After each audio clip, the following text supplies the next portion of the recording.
الحمد لله رب العالمين والصلاة والسلام على أشرف الأنبياء والمرسلين سيدنا وحبيبنا ونبينا محمد وعلى آله وأصحابه وأزواجه ومن تبعهم بإحسان إلى يوم الدين. أما بعد, we were talking about all the preparations for the coming of Rasulullah sallallahu alayhi wasallam before Rasulullah sallallahu alayhi wasallam came to the world, and how Allah subhanahu wa ta'ala, from the beginning of the universe, from the beginning that He created this universe, He planned everything for Rasulullah sallallahu alayhi wasallam. In that regard, we were talking about the city of Rasulullah sallallahu alayhi wasallam, where he was born. And we understand that it's not that Allah just chose any place, any city, that okay, he will be born there. Allah subhanahu wa ta'ala chose that place for him and made it a sacred place. The place where the Kaaba is there. And we know the Kaaba or the Qibla of Bani Israel was towards Baytul Maqdis. But still, Baytul Maqdis, Allah did not give it the features that He gave it to Makkah Mukarramah. And that was, again, because Kaaba will be connected to Rasulullah sallallahu alayhi wa sallam. Rasulullah sallallahu alayhi wa sallam said in a hadith, which is in Bukhari, Muslim, other books of hadith, that Allah subhanahu wa ta'ala made this Makkah, the city of Makkah, sacred. And is not people who gave it that sanctity, is Allah who chose it. And He chose it from the time that He created this universe. So at that time, when Allah created the universe, He made that portion of the land very sacred. And He made it, as we call it, haram. And we know all the respect that we give to the haram. And He chose that place from that time to be the place of birth of Rasulullah sallallahu alayhi wa sallam. And then, subhanallah, although Baytul Maqdis is the Qibla of Bani Israel, but all the Anbiya alayhimus salatu wassalam did Hajj to Kaaba, including Musa alayhi salatu wassalam. They did Hajj to Kaaba. There are so many narrations in which it says that Anbiya alayhimus salatu wassalam came to Makkah Mukarramah. In fact, there is a hadith in Sahih Muslim. Rasulullah sallallahu alayhi wasallam says, I feel that I see Musa alayhi salam. When he was going for Hajj. And on the way, at one of the places, he asked Sahaba Ridwanullahi alayhim ajma'een, what is this place? Sahaba Ridwanullahi alayhim ajma'een mentioned the name of the place. Rasulullah sallallahu alayhi wasallam said, it looks like I can right now see Musa alayhi salam coming down the hill from this mountain. And then they ended up at another place. Prophet sallallahu alaihi wasallam asked the Sahaba, what is this place? And they mentioned the name of that place. Rasulullah sallallahu alaihi wasallam said, I see Yunus alayhi salatu wasalam, when he came for Hajj, he was going through this, and as I can see him right now.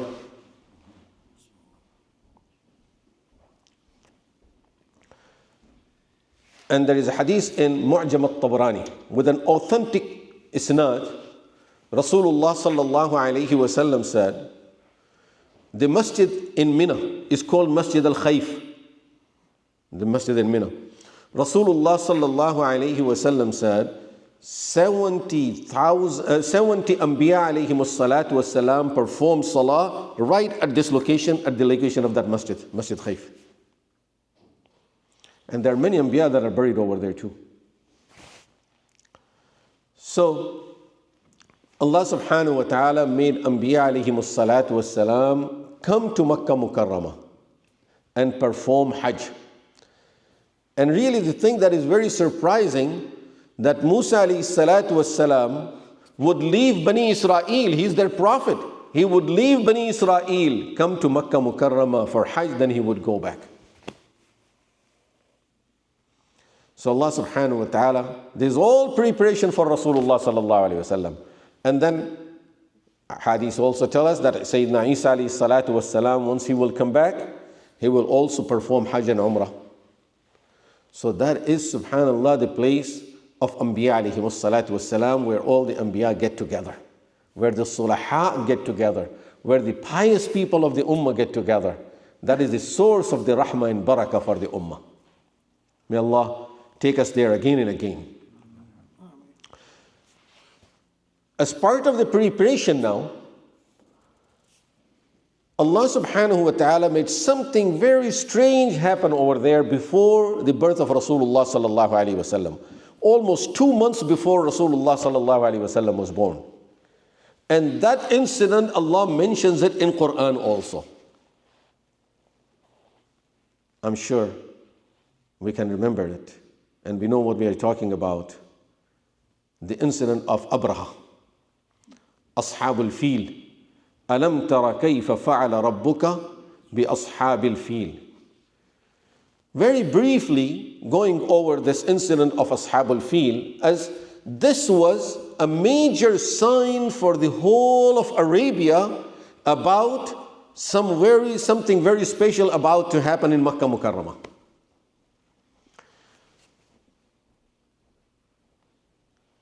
Everything starts from Yemen. There was a king of Yemen whose name was Zunawas or Dhunawas. They were all mushrikeen, idol worshippers. In Quran al-Kareem, we read the story of Ashab al-Ukhdud. That is in Surah Al-Ma'arij. قُتِلَ أَصْحَابُ الْأُخْدُودِ النَّارِ ذَاتِ الْوَقُودِ. Long story. It was all about some mushrik ruler punishing the people of Iman of that time. According to the Seerah, according to the history, according to the Tafasir, this was Dhunawas, who tortured the followers of Sayyidina Isa alayhi salatu wasalam of that time. And he burned them into fire. قُتِلَ أَصْحَابُ الْأُخْدُودِ النَّارِ ذَاتِ الْوَقُودِ. He would have big ditches of fire and throw everyone into the fire. Whoever doesn't believe in his idols, he would throw them in and burn them into the fire. So some of these Christians, they ran to Rome. And they requested Herakl, the king of the Roman Empire, to support them, to help them. So he sent a message to the king of Habasha, that go and take care of the Zunawas, because he's torturing the Christians in his country. So the king of Habasha sent 2 people. One's name was Ariyat, the other's name was Abraha. He said, you leave the army and go and take care of Zunawas. So they went with their armies to Yemen. And when they attacked them over there, Dhunawas tried to fight back as much as possible. But at the end, when he realized that he cannot defend himself anymore and they will be defeated, he ran and he threw himself into the ocean. Now, these people took over Yemen. They started ruling Yemen. After some time, Ariyat and Abraha had a power conflict. Who's going to be the president? Who's going to be the boss? Who's going to be the ruler? And the both are claiming it. And they prepared their armies to have a war. So Ariyat said to Abraha, rather than killing so many people just for our position, why don't me and you come in the middle and we fight? Whoever survives, he will be the ruler, the other person will be killed. Done. Abraha agreed. And they brought the armies but now armies are not allowed to fight. Only these two people will come in the field and they will fight, but they're allowed to have their close ones to be behind them and support them. So Ariyat, when he attacked Abraha, and Abraha got injured, his nose was cut off, got bad injuries, but Abraha's slave was standing right behind him. He right away attacked Ariyat, and he killed Ariyat. So now Abraha survives and he becomes the ruler of Yemen.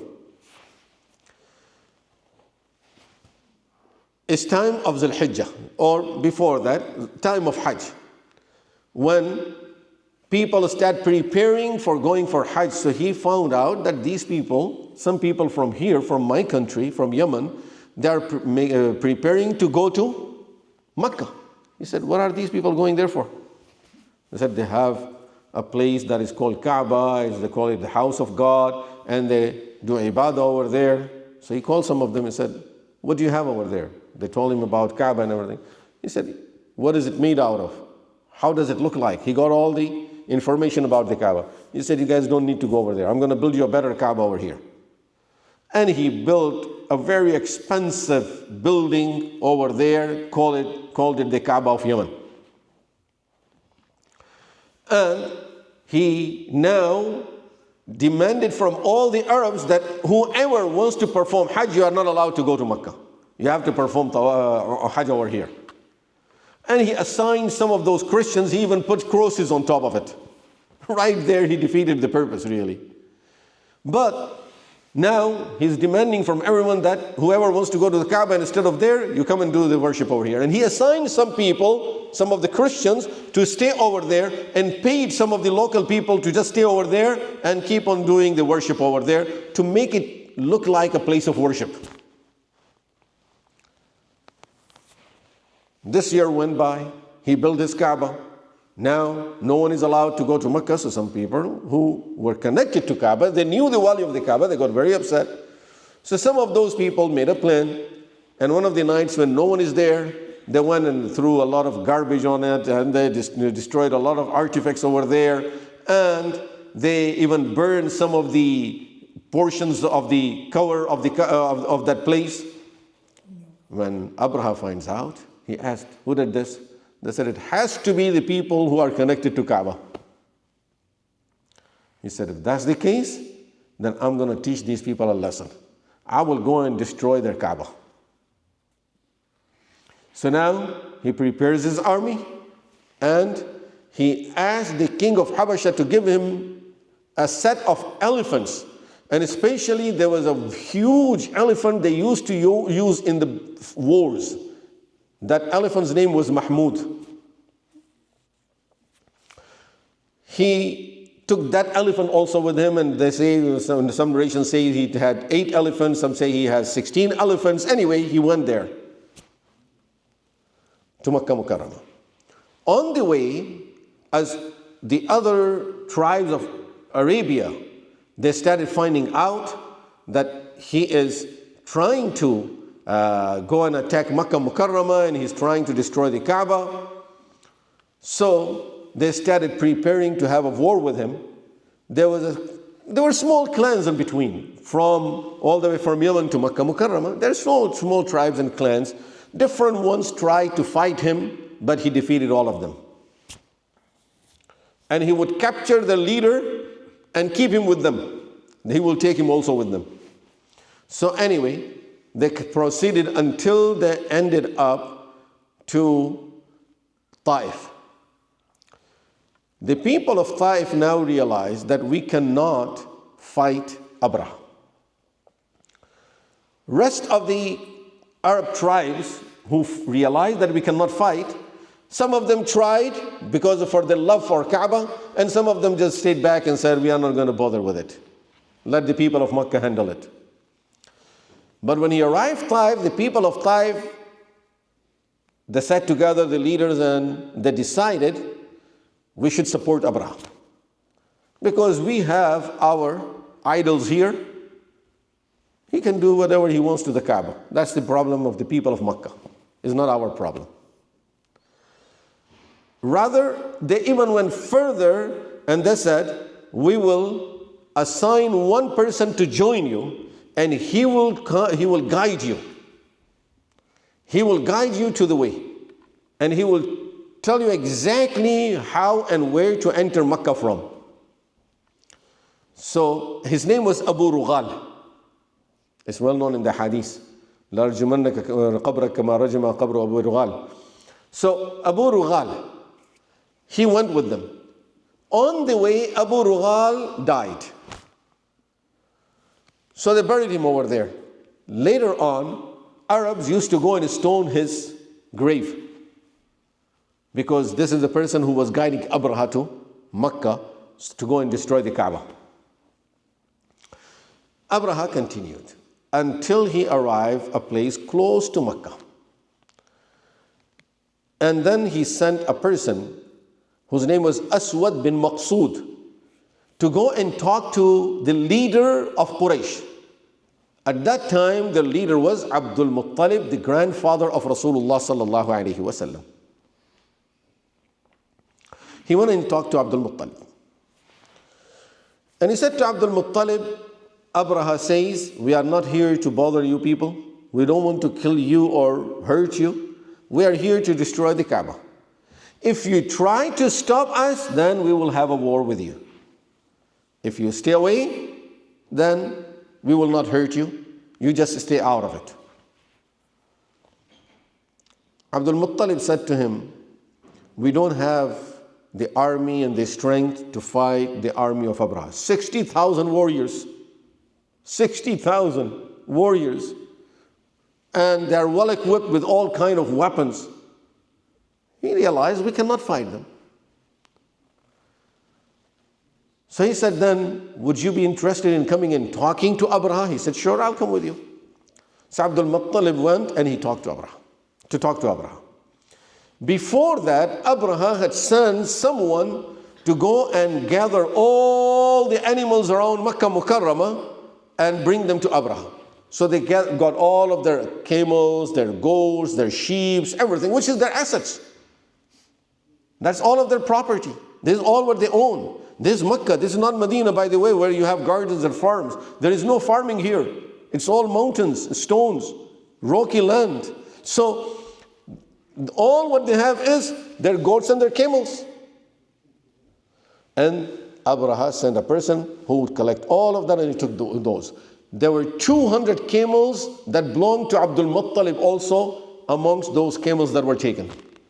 So now Abdul Muttalib, when he went to Abraha, as soon as he saw Abdul Muttalib, he had an awe and fear of him in his heart for some reason. Of course, we know the reason. That is, grandfather of Rasulullah sallallahu alaihi wasallam.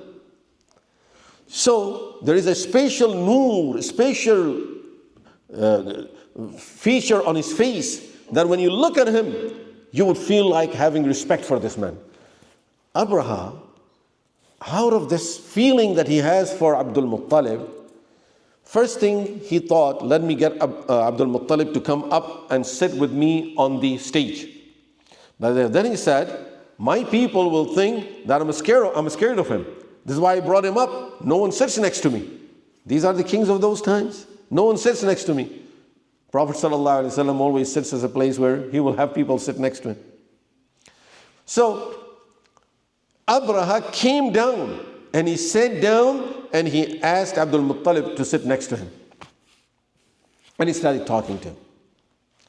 And he asked Abdul Muttalib, he told Abdul Muttalib that this is what our intention is. We came here to destroy your Kaaba. You don't interfere. You interfere, we'll kill you, all of your people. Abdul Muttalib told him straightforward, we have no strength to fight you.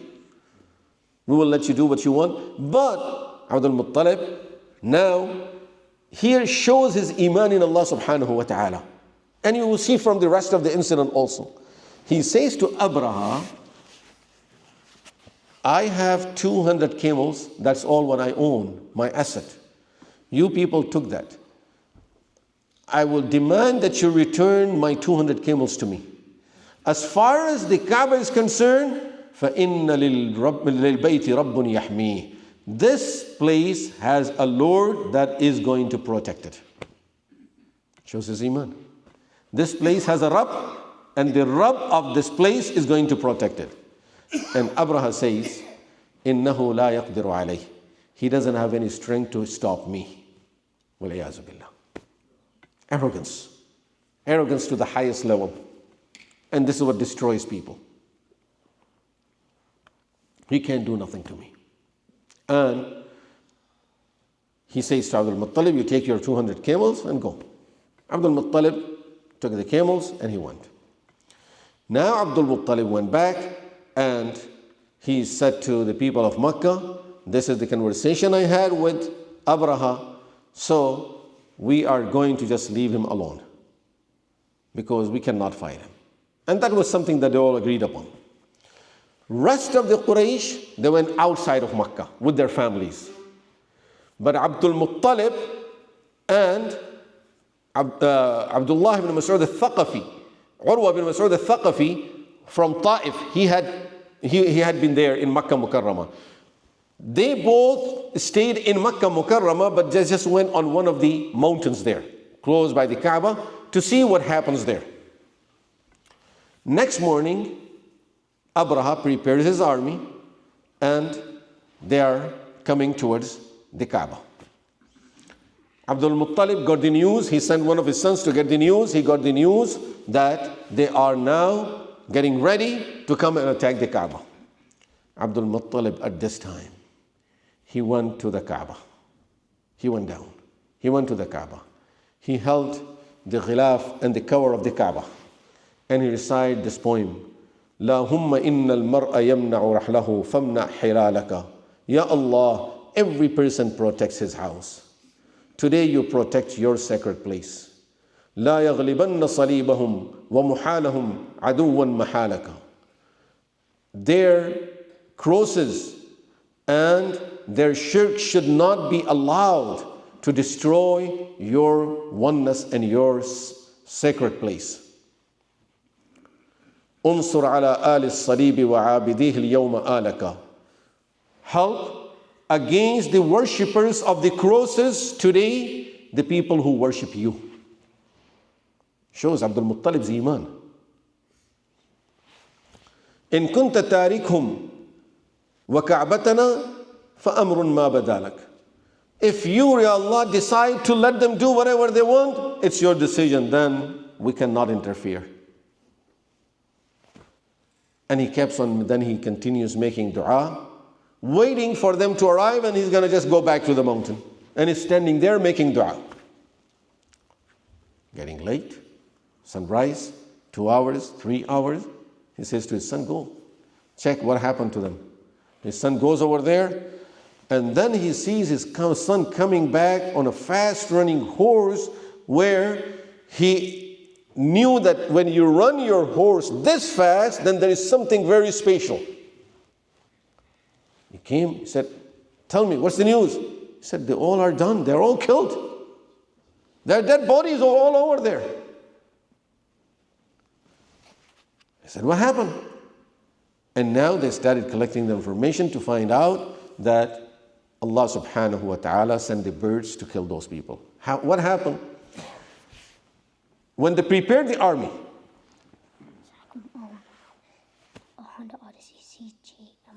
he wants a car. Who has a car? Okay, tell them which car you want. Oh, someone. You're driving? Yeah. Okay, someone is working, says self-driving in the back. Honda Odyssey. Okay.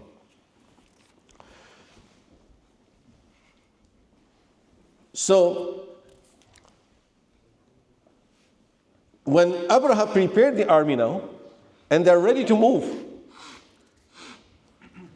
when they're ready to move, the elephant doesn't want to move forward. They brought the elephants especially for this. Look at this. And this really, elephant not moving is a big sign that the most important thing that you depend on is the thing that doesn't work for you. The thing that you think is the most important thing now. This is the most important weapon I have. That weapon and that tool turns against you. Everything is in Allah's hand. move, they don't want to move. They're hitting the camel to move, he doesn't move. So the person who used to train the camel and control and handle the elephant, he said, let me try the other side. He turned him towards the opposite side, towards Yemen, and elephants start walking that direction. He turns him towards the west, he goes that way. East goes that way. Towards the Kaaba, he sits down. They tried few times. It will move to the other direction, will not move the direction of the Kaaba. Now the elephant sat, doesn't want to get up. He's trying to make him turn now towards, go, okay, let's go back. No, not going nowhere. The elephant decided, I'm not moving. And while they are in that situation, that was a lesson. Still you learn your lesson. That's your final warning. That when you realize this animal who doesn't understand anything, if he is not helping and supporting us, that simply means someone is stopping him. You learn your lesson. Do tawbah and go back. No, still, we will do whatever we can. Okay? And right there, everyone, including the people of Mecca that were sitting on the mountains, on the hills, they saw flock of birds coming. A lot of birds are coming that way. It filled the space. And they all saw that every bird is carrying 3 small stones, 3 pebbles. 2 in the feet, 1 in the mouth. And as the books of Seerah tell us, and people that were there witnessing at that time, they narrate that all the birds came, but it's not that they just came and started throwing. They all lined up in the space. They all lined up as each bird is taking its position. Just like when the army goes out and every person, every soldier will take the position. Each bird took his position up there in the air. And all at once, they started shooting those pebbles. We call them birds. And they were looking like birds, but in our language, we call them guns. These are guns set by Allah subhanahu wa ta'ala. And as it will hit a person, it will not just hit and bounce back. It will go through the body to the other side. These are bullets. Really, what else would you call them? These are bullets. They're being shot by the birds, that is the army of Allah that Allah sent at that time. Abdul Muttalib, he's by the Kaaba, and he says to Urwa bin Mas'ud, these birds, they don't look like a bird that we have in our area. These are different type of birds. So even the look of the birds were different. It's not something that they had seen before. And whoever will get hit with one of those bullets from the bird, that person's body will start melting. Will have a disease and it starts melting. Abraha got hit also, of course. They are lining up there as from the space. Now shooting from the space up there, so each person is being targeted. Every person, his bullet was assigned by Allah subhanahu wa ta'ala that this stone will hit this person there. Abraha got hit also, and he got some of his peoples that were around him, and he started fleeing back towards Yemen. He knew, I cannot proceed to Makkah anymore. That's it. Now we need to run now. And he sees his people just falling down one after another. So he runs out. And as he keeps on, it was Allah subhanahu wa ta'ala's plan, he didn't die right away. But these bullets have some chemical, we can say in our language, on them, that as it goes into the body, it spreads the disease through the body and the body will start melting. So his parts of the body started falling down. All the flesh of the body is falling and you can see his bones all over. Until he died after some days.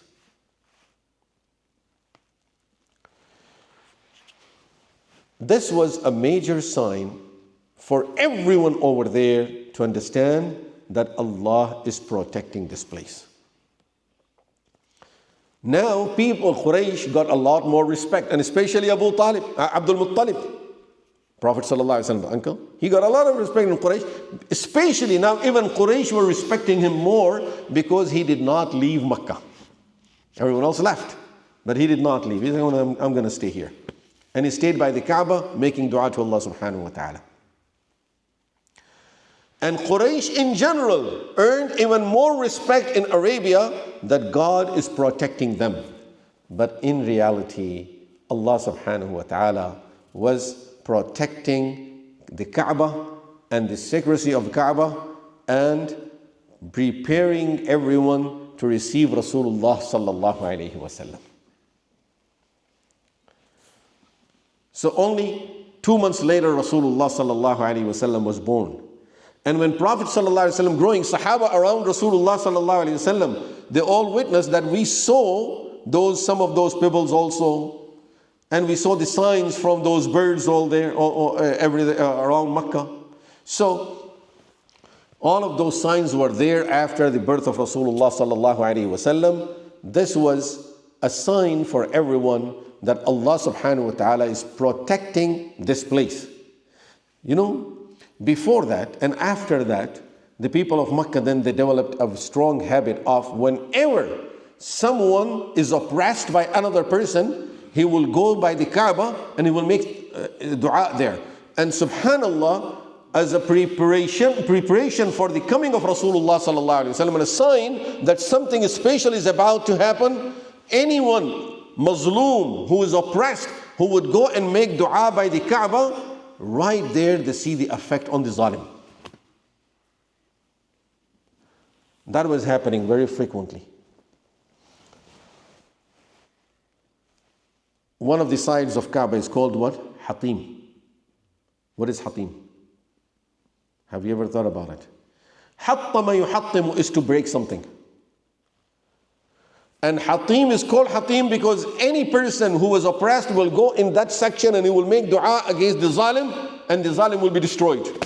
So that is the place of Hatim, where you go and destroy your oppressor. So that's why it's called Hatim.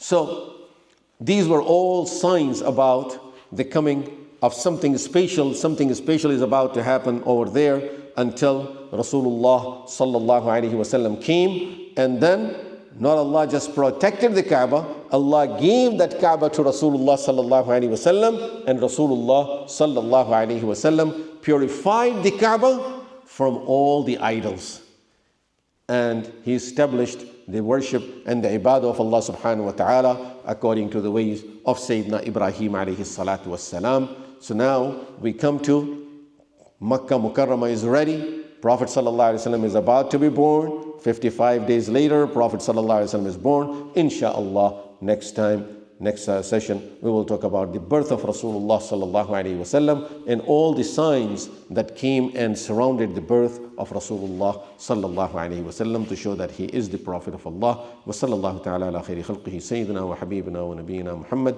wa ala alihi wa sahbihi ajma'in walhamdulillahi rabbil alameen.